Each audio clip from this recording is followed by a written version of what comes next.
Eu sou branco, estou com um boné preto com um logotipo dourado no meio, uso uma camiseta laranja, estou caminhando em uma floresta rodeado por árvores enquanto olho para o meu celular, uso um óculos de armação preta com fio de nylon embaixo das lentes, tenho bigode e barba preta escura curta. Este é o canal Caminhos do Pensamento, meu nome é Rafael. E aí pessoal, tudo bem com vocês? Cuidado, hein?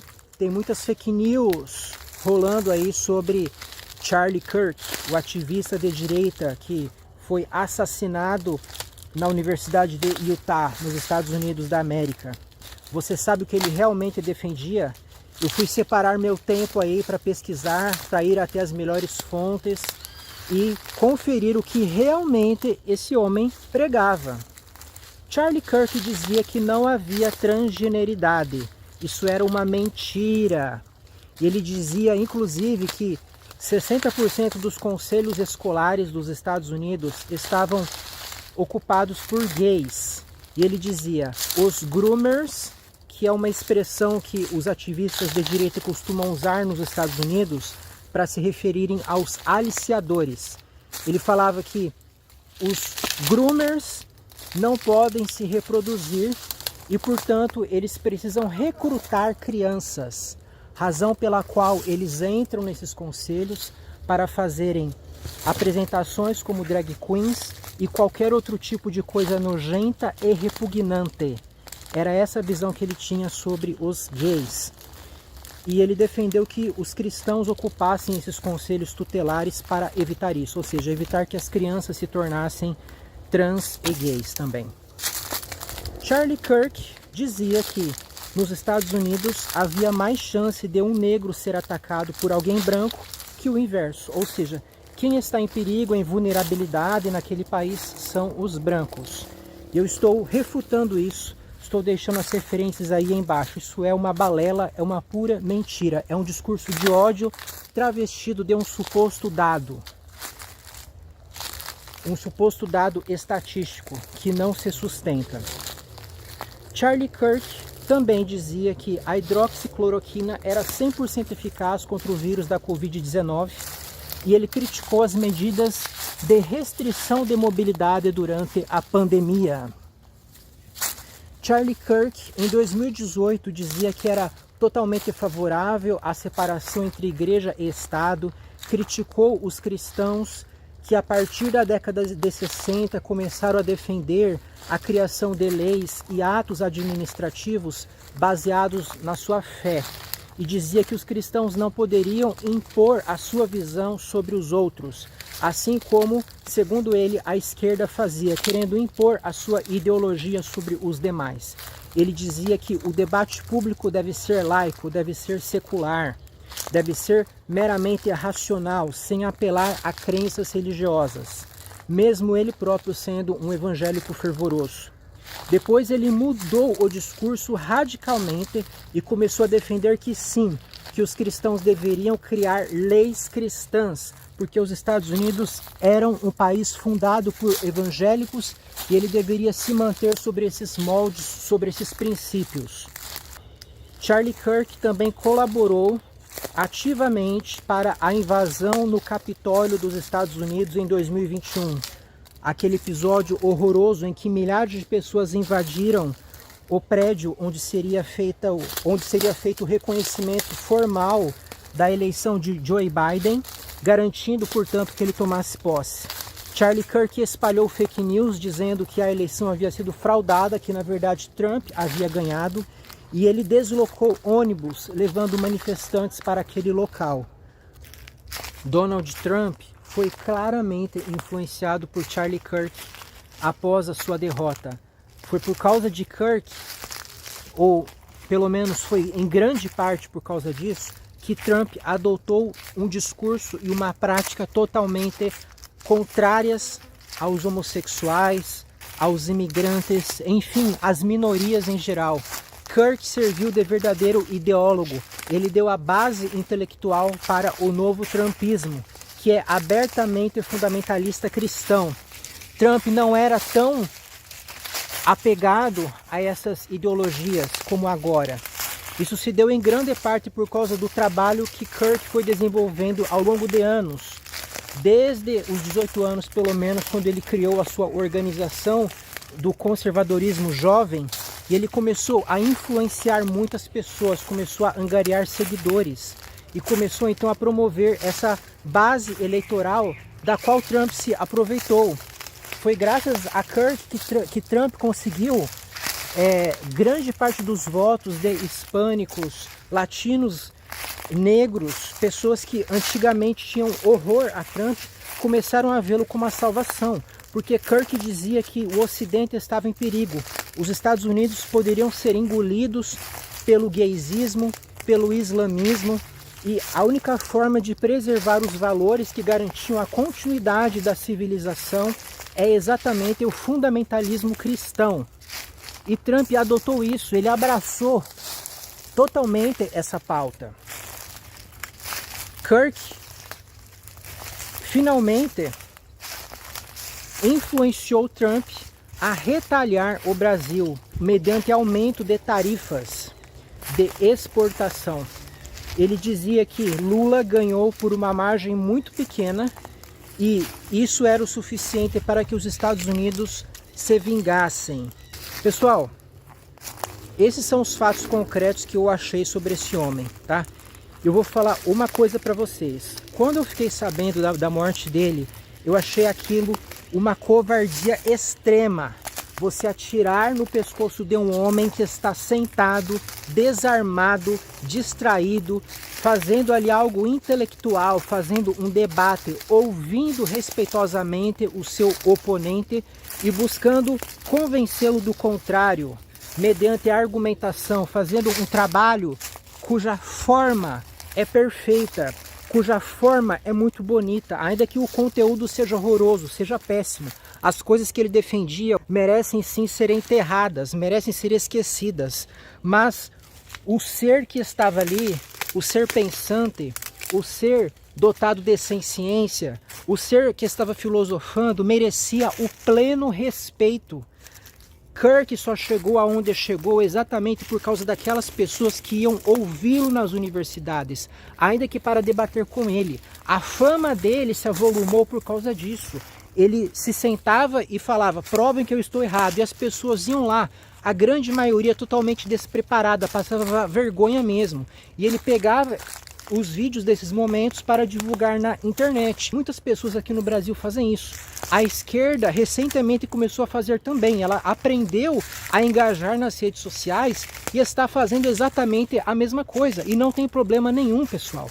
Quando você mata literalmente o seu opositor, né, sem ser pela via argumentativa, quando você tira a vida dele, ainda mais de uma forma tão sorrateira, tão cruel, sem possibilidade de defesa, você está mostrando que essa pessoa era irrefutável. Olha, eu não posso desmentir essa pessoa, mas eu tenho tanto ódio da verdade, eu não aceito os fatos, então eu vou lá e calo essa pessoa definitivamente. É essa a mensagem que está implícita no gesto do atirador. Kirk poderia ter sido refutado sim, em muitos pontos que ele defendia, né? Eu já fiz o vídeo ali falando sobre as lorotas que ele dizia sobre o veganismo, era tudo falso, sabe? O cara era um completo babaca quando falava sobre esse tema. Mas enfim, ele não deveria ter sido morto e eu achei reprovável em todos os aspectos. Fiquei muito feliz quando eu soube que logo no dia seguinte, ou 2 dias depois no máximo, o atirador já havia sido preso, pessoal. E eu espero que a polícia faça uma investigação muito profunda para pegar eventuais colaboradores, partícipes, todo mundo que de alguma forma ajudou para que aquilo acontecesse, sabe? E que essa cultura de ódio, de intolerância tenha um fim. Lá nos Estados Unidos não é raro que aconteça episódios desse tipo, de pessoas serem mortas por posições políticas e quando não são mortas, são atacadas fisicamente ou mesmo moralmente. Isso aí não pode acontecer, pessoal, e o Brasil não pode imitar esses maus exemplos. Nós temos que dizer não a isso. Se as pessoas que discordam de Charlie Kirk se limitassem a ignorá-lo ou a produzir materiais na internet para contra-argumentar com os devidos fatos, com o devido raciocínio lógico, mostrando que as coisas que ele defendia eram falsas, que ele estava fazendo um discurso de ódio travestido de um discurso de cuidado com os Estados Unidos da América, que quando ele dizia que defendia mulheres, na verdade ele estava atacando a minoria das mulheres trans. Quando ele dizia que defendia a vida das crianças, na verdade ele estava atacando o direito de mulheres de expelirem o produto da concepção, que ainda não tem um sistema nervoso central e, portanto, não tem consciência, não tem desejos. Sendo assim, ele não merece um respeito direto, individual, pleno, assim como um ser que já possui o seu sistema nervoso central e, portanto, consegue sentir as coisas, né? Quando ele dizia que a descriminalização do aborto promoveu dezenas de milhões de mortes de fetos, mas ao mesmo tempo ele defendia o massacre de muitos mais milhões de seres inocentes só nos Estados Unidos, que são trucidados nas indústrias de produção de carne, leite, couro, mel, etc. Todos esses pontos poderiam ser explorados muito bem, mas não. As pessoas escolheram o pior caminho possível. Tanto aquela pessoa que atirou, quanto as pessoas que estão apoiando a atitude do atirador, inclusive passando pano. Mesmo quando elas não elogiam, elas falam: ah, mas ele provocou, ele plantou as sementes do ódio que depois se voltou contra ele mesmo. Foi ele que atirou contra si mesmo quando ele ficou fazendo esses discursos todos contra as minorias, defendendo um Estado autoritário, fundamentalista, que impõe a fé sobre as pessoas que não seguem aquela doutrina. Pessoal, vamos colocar a mão na consciência, vamos defender o correto. Aquilo foi errado e ponto final. Não existe justificativa, não existem ressalvas, não tem mas, não tem entretanto, não tem tempero para o que aconteceu. Foi errado e ponto final. Não interessa quem era a pessoa que estava ali discursando. Poderia ser qualquer um, poderia ser um vegano, poderia ser um pregador do islamismo, poderia ser um pastor evangélico, poderia ser um padre da renovação carismática, ou da teologia da libertação, ou do tradicionalismo, ou do sede-vacantismo. Não interessa a ideia que a pessoa está defendendo.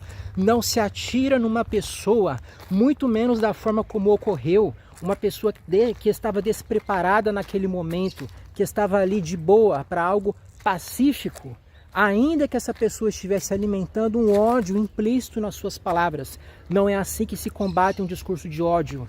Isso aí só serviu para polarizar ainda mais o cenário político dos Estados Unidos, para fazer com que ainda mais pessoas sejam mortas de ambos os lados. Não me espanta se daqui em diante nós tivermos notícias sobre atiradores de extrema direita que vão começar a atirar nos progressistas, que vão começar a causar incêndios em determinados locais em nome da sua ideologia, pessoal. Aqui no Brasil nós já tivemos isso, nós tivemos casos de tiroteios promovidos exatamente por essas pessoas que não se conformavam com a popularidade e depois com a vitória do Lula. E nos Estados Unidos é daí para cima, porque ali é muito fácil você conseguir uma arma. Eles já têm uma cultura de violência refletida nos filmes que eles produzem. Nós vemos muito isso, esses tiroteios em massa. É tão curioso que o Kirk foi assassinado exatamente quando ele falava desse assunto. A pessoa que o interpelou perguntou para ele: você sabe quantos tiroteios em massa foram promovidos por trans nos últimos anos? Porque a extrema-direita dos Estados Unidos tem essa tese de que pessoas trans promovem tiroteios. É uma coisa sem base nenhuma, tá? E aí ele falou: muitos. Aí o outro, perguntou para ele: mas você sabe quantos tiroteios aconteceram? Quantos tiroteios em massa ocorreram nos últimos 10 anos? Aí o Kirk perguntou: incluindo violência de gangues?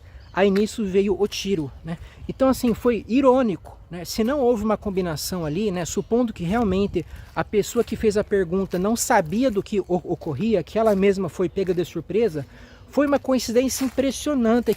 E o atirador não é trans, inclusive, É um homem cis. Ó, dedo no like aí, coloque um comentário, mesmo que seja um emoji, coloque o emoji do joinha, coloque o emoji do sorrisinho, só para ajudar a engajar esse canal. Compartilhe com alguém que você acha que pode curtir ou não. Às vezes a pessoa discorda de mim, né? Peça para ela deixar o comentário dela também, tá bom? Se inscreva aí. Rafael do Futuro fazendo um adendo.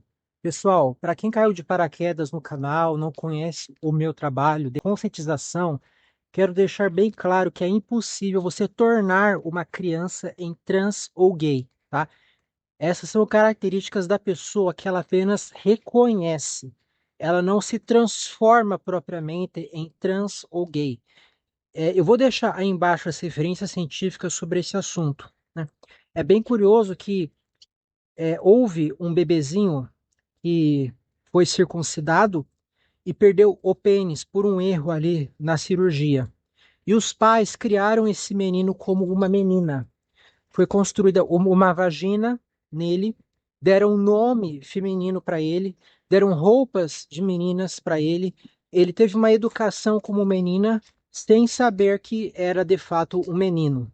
Mas ele não se adequou nem ao gênero feminino e nem mesmo passou a gostar de meninos. Ele não se tornou gay por causa disso. Eu estou falando de David Heimer, tá?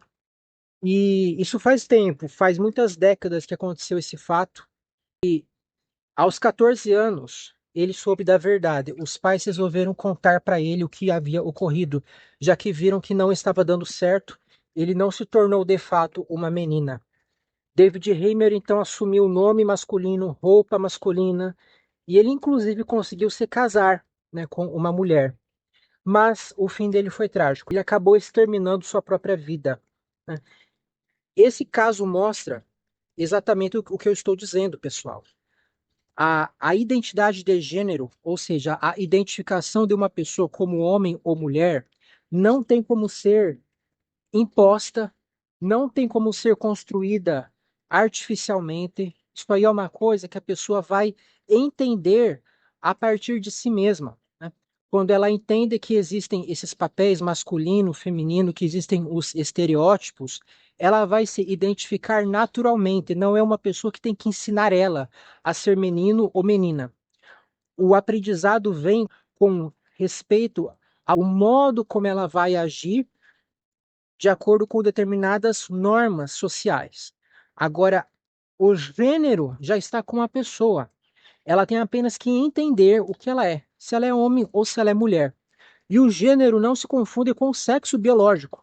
O sexo biológico é facilmente identificável via de regra, na esmagadora maioria das vezes, quando a pessoa está formada ali nos primeiros meses, você olha pelo ultrassom e você percebe o órgão sexual dela, né? Se é fêmea ou se é macho. Um ou outro tem algum órgão ambíguo ou não apresenta órgão algum, né? E algumas pessoas têm uma inversão, né? A mente dela é masculina, mas o corpo é feminino. Ou a mente é masculina, mas o corpo é feminino, né? São as pessoas trans. Então, no caso das mulheres trans, são machos biológicos, mas são mulheres. Porque nós não somos apenas seres biológicos, nós somos seres sociais, somos seres psicológicos, né? O conceito de homem ou mulher não vem da biologia, e sim da sociologia e da psicologia.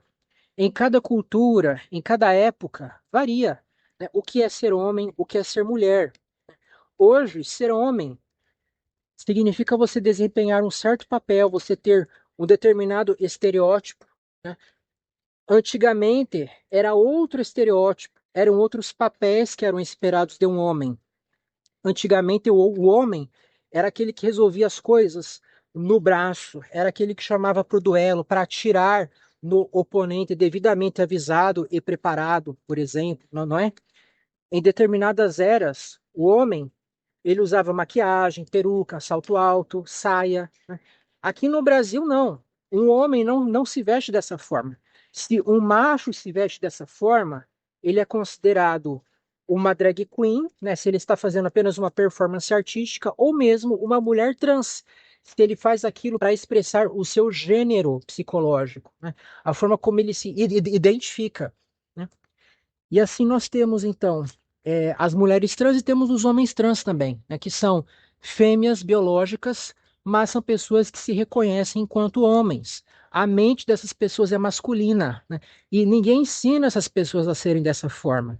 A criança trans, antes mesmo de aprender a falar, ela já mostra aquilo que ela é, né? Ela já começa a rejeitar as roupas que dão para ela começa a se interessar por coisas típicas do outro sexo.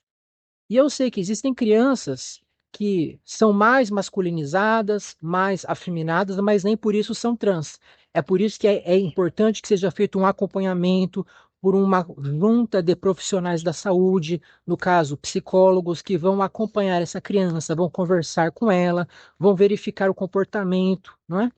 80% das crianças que parecem ser trans, na verdade, não são, né? Elas são reconhecidas como crianças cis que talvez estivessem confusas por alguma coisa. Mas existe uma porcentagem grande aí de 20% dessas crianças que se identificam com um gênero que não é compatível com o seu sexo biológico e que de fato são reconhecidas enquanto trans. Elas são assim. Não é apenas que elas parecem ser trans, mas elas de fato são pessoas trans. E não há como reverter isso, pessoal, sabe? Não há como você forçar a pessoa a ser o que ela não é, né? O mesmo diz respeito à orientação sexual, isso não é construído de forma nenhuma. Estou deixando as referências científicas também que indicam que a causa principal é hormonal. No ventre da mãe, o feto recebe ali uma dosagem de hormônio que faz com que o cérebro dele tenha essa configuração, né? Ele vai ter uma atração afetiva e sexual por pessoas do seu gênero, né? Pode ser pessoas que têm o mesmo sexo biológico que ele também, ou podem ser pessoas trans, pessoas que não têm o mesmo sexo biológico que ele, mas têm o seu gênero. Ele já tem uma configuração cerebral que vai fazer com que no futuro ele tenha uma atração afetiva e sexual preponderantemente ou exclusivamente para pessoas do seu gênero, né? Esse gênero pode incluir o sexo biológico ou não, pode ser apenas o gênero sociopsicológico. Então a pessoa ela pode, por exemplo, nascer com um pênis e ela ter uma atração por homens, que podem ser homens cis ou homens trans. Ou não, ele pode ter atração apenas por homens cis, por exemplo, varia muito, né? Então, é, o discurso do Charlie realmente era imbecilizante, era um discurso raso, baseado em crenças mitológicas que não tinham base racional, não tinham aderência com a realidade e emporcalhava a mentalidade estadunidense, como eu citei. E, mais uma vez, fica aqui o meu repúdio ao que aconteceu pelo assassinato cruel, covarde, que foi feito contra ele, e que todos os responsáveis sejam identificados e severamente punidos. Por hoje era isso, e agora sim, até a próxima.